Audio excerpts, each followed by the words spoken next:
অসমীয়া ক্ষুদ্ৰ ব্যৱসায়ীসকলৰ কিছুমান কথা কৈ মনটো ভাল লাগে।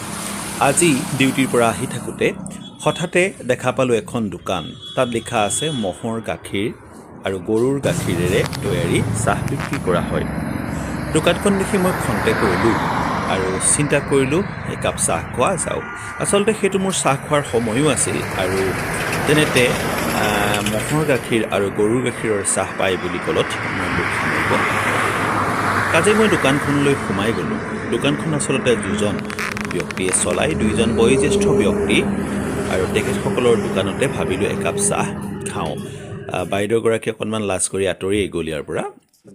যি কি নহওক, তেখেতে বহুদিন ধৰি এই চাহৰ দোকানখন খুলি আহিছে আৰু ৰাতিপুৱা ঠিক ৩টামান বজাৰ পৰা তেখেতে দোকান খোলে।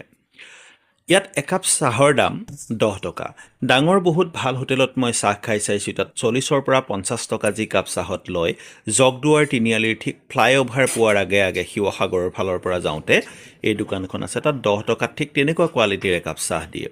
আপুনি যদি লোকেশ্যনটো বুজি পোৱা নাই, ঠিক টিয়ক কলেজৰ পৰা যোৰহাট মোৱা হৈ যদি যায়, অৰ্থাৎ শিৱসাগৰৰ ফালৰ পৰা টিয়ক কলেজ প্ৰথম পায়, তাৰপিছত জগদুৱাৰ পোৱাৰ আগে আগে এইখন দোকান।